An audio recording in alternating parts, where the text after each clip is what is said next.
డబ్బు, అనారోగ్యం, ఉద్యోగం, వ్యాపారం, అప్పులతో బాధపడుతున్నారా? మీకోసమే launch your future programme.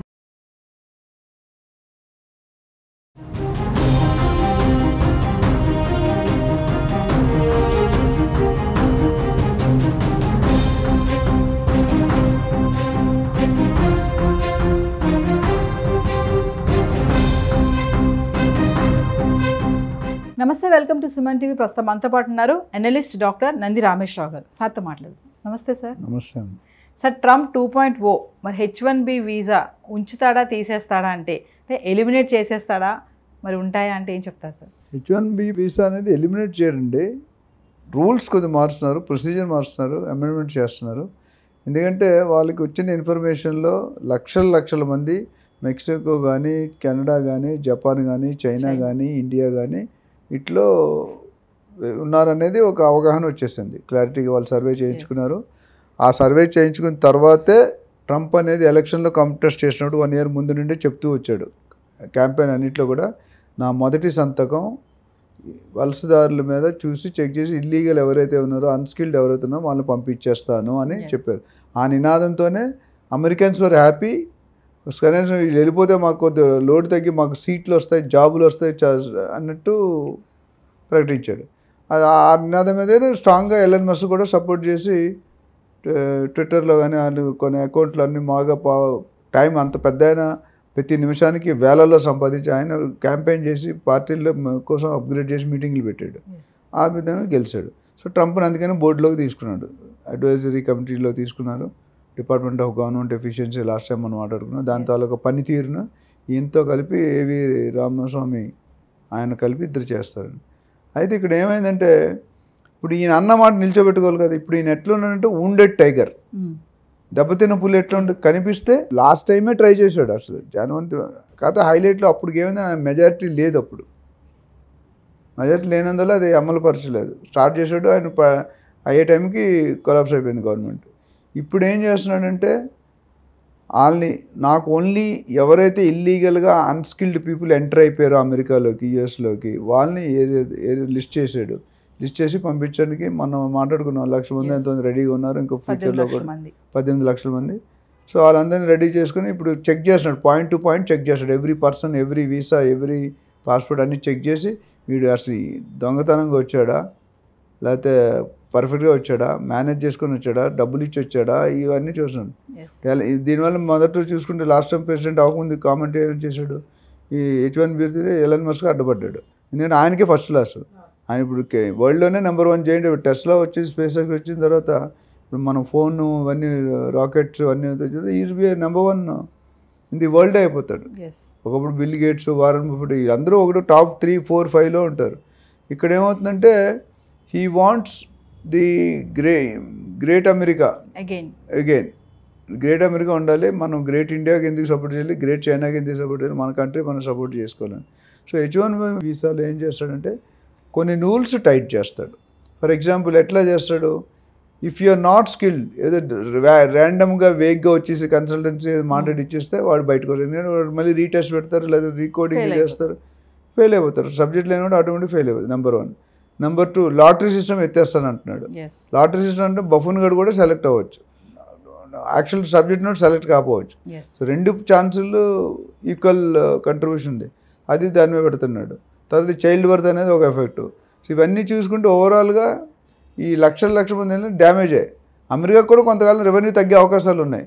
But they are daring for it. ఎందుకంటే వీళ్ళు పోతే మన వాళ్ళకి ఆ పొజిషన్స్ వస్తాయి. వాళ్ళు ఇండియాకి ఎందుకు వస్తున్నారంటే, ఇండియా వాళ్ళని ఎందుకు తీసుకుంటున్నారు అసలు బేసిక్ రీజన్ ఏంటంటే, లాజికల్గా మాట్లాడితే మన కాస్ట్ ఆఫ్ లేబర్ చాలా చీపు. వాళ్ళు $50 పనిచేసి $60 గంటకు పనిచేసి మన వాళ్ళు $10-15 పనిచేస్తున్నారు. అంటే స్ట్రైట్ అవే 75% సేవింగే కదా మన వాళ్ళని. కాకపోతే ఏంటంటే ఒక అగ్రెసివ్నెస్ వచ్చింది, ఈగో వచ్చింది, డిఫరెన్స్ ఆఫ్ ఒపీనియన్ వచ్చింది. మన సొమ్ము వేరేవారు తీసుకుపోతున్నాడు, మనకి ఇచ్చేది తక్కువ, తీసుకునేది ఎక్కువ. 50 లక్షలు పెట్టి 2 సంవత్సరాలు డబ్బులు కట్టక 20 సంవత్సరాలు అక్కడే ఉండిపోతున్నాడు. వాడు గ్రీన్ కార్డు, సిటిజన్ తీసుకున్న తర్వాత వాడిని ఏం చేయలేకపోతున్నారు. ఇప్పుడు అట్లా ఇన్ని లక్షల మంది అయ్యారు. రాష్ట్రంలో 54 లక్షల మంది అయ్యారు. ఇంకా వీళ్ళు వదిలేస్తే ఇంక 1 కోటి, 2 కోట్లు కూడా దాటిపోతుంది రాను. అంటే సార్ ఇప్పుడు ఈ టాలెంట్, స్కిల్ ఉన్న వాళ్ళని తీసుకోవడానికి ముఖ్య కారణం ఎకానమీ బూస్టప్ చేయడానికి అంటారా? అంతే, ఎందుకంటే డెఫినెట్గా టాలెంట్ తీసుకున్నాడు అవుట్పుట్ ఉంటుంది. ఇప్పుడు లేజినెస్ ఉంటాడు, సబ్జెక్ట్ లేనివాడు ఉంటాడు, సబ్జెక్ట్ ఉన్నవాడు ఉంటాడు. సబ్జెక్ట్ లేనివాడు వల్ల company will have to spend money on training them. అదే స్కిల్ ఉన్నవాడు వల్ల వీడి వల్ల కంపెనీకి అవుట్పుట్ వస్తుంది, రెవెన్యూ వస్తుంది. ఇప్పుడు ప్రాజెక్ట్ తీసుకున్నాం అనుకోండి, వాళ్ళు $1,00,000 అయితే మనది ఎంత ఉంటుంది, $20,000 చేసేస్తున్నాం. $1,00,000 ఎక్కడ, $20,000 ఎక్కడ. సో ఈ స్కిల్డ్ మీద ఫోకస్ చేస్తే ఏమవుతుందంటే వాళ్ళు రెవెన్యూ బాగుంటుంది, అంటే మనీ ఎక్కువ సంపాదించవచ్చు. ప్లస్ వాళ్ళ కంట్రీ వాళ్ళకి జాబ్స్ ఇల్లీగల్ అని తెలిసిన వీళ్ళు పంపించేసి ఆ గ్యాప్స్ అయితే ఫిల్ చేయాలి. పని అయితే ఆపలేరు కదా, కాంట్రాక్ట్స్ అయితే ఆగవు కదా. టాలెంట్ ఉన్న వాళ్ళు తీసుకుంటే వేరే వాళ్ళని వాళ్ళు కొంతమంది ట్రైన్ అప్ చేయొచ్చు. వాళ్ళు ట్రైన్ అప్ అందులో మన వాళ్ళు కూడా ఉండొచ్చు. మన వాళ్ళు తీసుకొని అనట్లేదు, మన వాళ్ళు అన్స్కిల్డ్ అయితే వెళ్ళిపోమంటున్నాడు. మన వాళ్ళు స్కిల్డ్ ఉంటే మన వాళ్ళు కూడా ఛాన్స్ ఉంది. అంటే వాళ్ళకి ఇప్పుడు ఒక లీడర్ వచ్చాడు, 100 మంది డెవలప్ చేస్తాడు కదా. ఇప్పుడు మేము చేసే పని అదే CEO ఏం చేస్తాడు, ఒక లీడర్. CEO అంటే ఒక లీడర్, MD అంటే ఒక లీడర్. వచ్చిన తర్వాత 100, 2 ఇప్పుడు మీ కంపెనీ MD 500-1000 మందికి ఆయన ఒకడే దారి చూపించి ఒక డైరెక్షన్ ఇచ్చి దిశ ఇచ్చి చేస్తున్నాడు. అట్లా అక్కడ కూడా వాళ్ళు ఏమంటే ఇండియన్సా, అమెరికన్స్, చైనాస్ అని పక్కన పెడితే ఈవెన్ అమెరికా వాళ్ళు కూడా అన్స్కిల్డ్ అయితే తీసుకోపోవచ్చు. సో స్కిల్డ్ పీపుల్ వల్ల కంపెనీకి అన్ని విధాలుగా బెనిఫిట్. అవుట్పుట్ పెరుగుతుంది, రెవెన్యూ పెరుగుతుంది, ప్రాఫిట్స్ పెరుగుతాయి, టాక్సేషన్ పెరుగుతాయి, అన్నీ వస్తాయి. అంటే స్కిల్ టాలెంట్ లేకుండా, ఏం చదువు లేకుండా అక్కడ అమెరికా వెళ్ళిపోయి ఆ పెట్రోల్ బంక్లోనో సూపర్ మార్కెట్లోనో పని చేయొచ్చు అనుకునే వాళ్ళకి టెంపరీ ఫేస్ అండి. అది పర్మనెంట్గా ఉండే అవకాశాలు ఇప్పుడు చాలా. రాను ఇప్పుడు ప్రతి ఎంట్రీ కూడా ఇటు పై అయినవి ఆల్రెడీ లిస్ట్ చేసుకున్నాను ఏమన్నా పంపించాలని.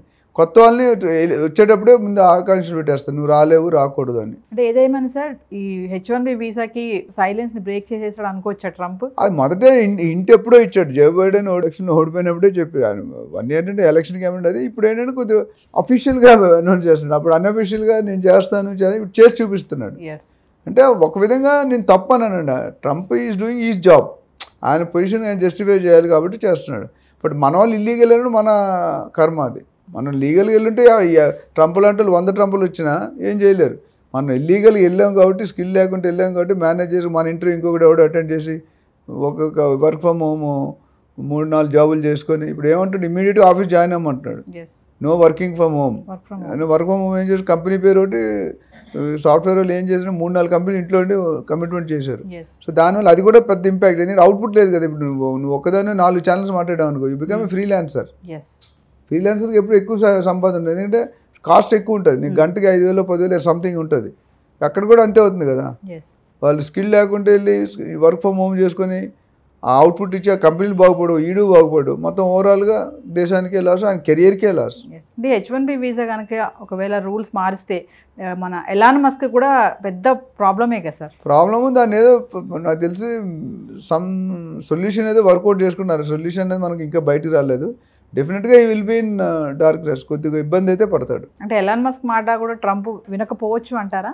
Final that Trump is appointed by home. Trump ఎవరు, ఎలాన్ మస్క్ ట్రంప్ కదా అపాయింట్ చేసినది. అల్టిమేట్ ప్రెసిడెంట్ ఇది పవర్. కాకపోతే ఈయనకున్న పవర్ వేరు. ఈయనకి మనీ పవర్ ఉంది, ఆయనకి గవర్నమెంట్ పొజిషన్ ఉంటే ఈయన మనీ పవర్ ఉంది. మనీతో ఏమైనా చేస్తాడు. పైసా దేనేస్తే పరమాత్మ, పైసామే పరమాత్మ అంటారు. డబ్బులుంటే ఏదైనా చేయొచ్చు. ఇంతకుముందు money makes many things, and ఇప్పుడు మనీ మేక్స్ ఆల్ థింగ్స్.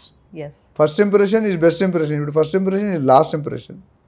అందుకనే మా ట్రైనింగ్ ఇచ్చినట్టు చెప్తాను, మీరు అందరూ బాగుండాలి, దానికి కారణం నేనై ఉండాలని. సార్ ఇంకోటి ఓవరాల్గా చూసుకుంటే మరి ఇప్పుడు హీట్ మీద ట్రంప్ ఉన్నాడు కాబట్టి, బాధ్యతలు తీసుకున్నారు కాబట్టి, మరి H1B వీసా పైన కూడా స్ట్రిక్ట్గానే ఆంక్షలు ఉంటాయని అనుకోవచ్చు అంటారా? ఫైనల్గా క్లోజ్ టు 80-90% ఉంటాయండి. ఎందుకంటే ఆయన ధ్యేయంగా పెట్టుకుంటే ఇదే మొదటి సబ్జెక్టు. ఆయన ప్రెసిడెంట్ అయిన దగ్గర మాట్లాడేది ఇమిగ్రేషన్, వలసదారులు, చైల్డ్ బర్త్, సిటిజన్షిప్, ఇదే మాట్లాడుతున్నాడు.